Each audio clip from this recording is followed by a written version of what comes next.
வணக்கம் நண்பர்களே. இன்று நம்ம பேச போறது ஒரு ரொம்ப ஆழமான விஷயம். நாம கீட்ட பிரார்த்தனைகளுக்கு, நம்ம ஆசைகளுக்கு பிரபஞ்சம் பதில் சொல்லாம சும்மா இருக்கிற மாதிரி ஏன் தோணுது? நம்ம எல்லாரும் இத ஒரு நாளாவது யோசிச்சிருப்போம். நம்ம பிரார்த்தனை பண்ணியும் தியானம் பண்ணியும் ஆசைகள் கேட்போம்.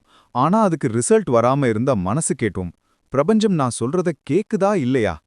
ஆனா உண்மையில பிரபஞ்சம் ஒருபோதும் சும்மா இருக்காது.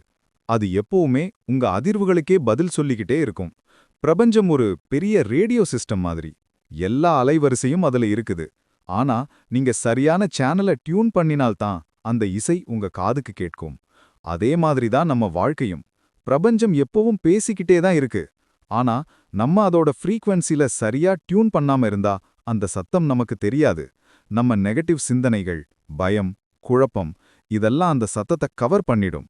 நீங்க எனக்கு பணம் வேண்டும், சந்தோஷம் வேண்டும், நல்ல வாழ்க்கை வேண்டும்னு சொல்லிவிட்டு உடனே ஆனா அது சாத்தியமில்லைன்னு நினைச்சீங்கன்னா பிரபஞ்சம் உங்க வாய்க்கு வந்த வார்த்தையை கேட்காது. உங்க மனசுல இருந்த அதிர்வு தான் கேட்கும். அந்த அதிர்வு எனக்கு கிடைக்காதுன்னு சொல்லுது.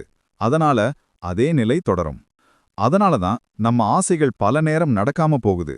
பிரபஞ்சம் உங்க வார்த்தைகளோட வேலை பண்ணாது, உங்க உணர்ச்சியோட வேலை பண்ணும். நீங்க உங்க மனசுல சந்தோஷம், நம்பிக்கை, நன்றி உணர்வு கொண்டு கேட்டீங்கன்னா அதே அதிர்வ பிரபஞ்சம் திருப்பி தரும். ஆனா சில நேரம் பிரபஞ்சம் நம்ம கேட்டதுக்கு பதில் தர நேரம் எடுக்குது. அதுக்கு காரணம் நம்ம இன்னும் அந்த விஷயத்துக்கு தயாரா இல்ல. நீங்க ஒரு சிறிய குழந்தை காருக்கு ரிமோட் கேட்கிற மாதிரி தான். பெற்றோர் உடனே தரமாட்டாங்க. ஏன்னா அது அவனுக்கு தயாராகாத ஒரு பொம்மை. அதே மாதிரி நீங்க கேட்ட விஷயத்துக்கு பிரபஞ்சம் உங்களை மெதுவா தயார் பண்ணிக்கிட்டு தான் இருக்கும். அந்த நேரத்துல தான் சோதனைகள் வரும், தாமதம் வரும். ஆனா அது தண்டனை இல்ல, தயார் பண்ணும் வழி. பிரபஞ்சம் பேசுறது சத்தமா இல்ல, சைகைகளால தான். சில நேரம் கனவில் வரும் ஒரு காட்சி, திடீர்னு ஒருத்தர் சொல்ற வார்த்தை, புக்கு படிக்கும்போது கண்ணில் விழுந்த ஒரு வரி, யூடியூப்ல ஸ்க்ரோல் பண்ணும்போது ஒளிவரும் ஒரு லைன், இதெல்லாம் சாதாரண மாதிரி தோணும். ஆனா அது பிரபஞ்சத்தோட பதிலாக இருக்கலாம். நீங்க உங்க மனசை அமைதியா வச்சீங்கன்னா அந்த சைகைகள் உங்களுக்கு கிளியரா தெரியும். அதுக்காக தினமும் கொஞ்ச நேரம் அமைதியா இருக்கணும். காலையிலயோ இரவு தூங்குறதுக்கு முன்னாடியோ உங்க மூச்சை ஆழமா இழுத்து கண்களை மூடி உங்களுக்கு தேவையான விஷயம் ஏற்கனவே கிடைச்சது மாதிரி உணருங்க. அந்த உணர்வுல தியானம் பண்ணுங்க. அப்போ உங்க மூளையில இருந்து உங்க அதிர்வு நேரடியா பிரபஞ்சத்தோட கனெக்ஷனுக்கு போகும். பிரபஞ்சம் அதை ரிசீவ் பண்ணி உங்களுக்கு தேவையான வழிகளை அமைக்க ஆரம்பிக்கும். திடீர்னு ஒரு வாய்ப்பு, ஒரு புதிய நபர், ஒரு சின்ன ஐடியா, இது எல்லாம் தானாகவே உங்க வாழ்க்கையில வந்து சேரும். அந்த வேளையில நீங்க இதுதானா பிரபஞ்சத்தின் பதில்னு கேட்கலாம். ஆம், அதுதான். ஒவ்வொரு பதிலும் பெரிய ஒளியோடு வராது. சில சமயம் அது மெதுவான ஒளியில தான் தோன்றும். அதனால உங்களுக்குள்ள முதலில் அமைதி வேண்டும், நம்பிக்கை வேண்டும், நன்றி உணர்வு வேண்டும். தினமும் உங்க வாழ்க்கையில கிடைச்ச சிறிய விஷயங்களுக்கு நன்றி சொல்லுங்க. மூச்சு விடுறதுக்கு, ஆரோக்கியத்துக்கு, உணவுக்காக. இது எல்லாம் உங்க அதிர்வை பிரபஞ்சத்தோட பாசிட்டிவ் ரேஞ்சுக்கு கூட்டும். அப்ப பிரபஞ்சம் உங்க ஆசைகளோட ஒத்திசைவுல வேலை செய்யும். உங்களுக்குள்ள அமைதி இல்லைன்னா உங்க சிந்தனை ஒரு நொடி கூட நிம்மதியா இருக்காது. அதனால பிரபஞ்சம் பேசுற சத்தம் கேட்காது. ஆனா நீங்க அமைதியா இருந்தா ஒரு மெதுவான வழிகாட்டல் உங்களுக்குள்ளேயே கேட்க தொடங்கும். அதுதான் உங்க இன்ட்யூஷன், உங்க உள்ளுணர்வு. அந்த இன்ட்யூஷன் பேசுறது பிரபஞ்சம் பேசுறதுக்கு சமம். அதை கேட்கணும், அதுல நம்பிக்கை வைக்கணும். இத தினமும் 15 நிமிஷமாவது பண்ணுங்க.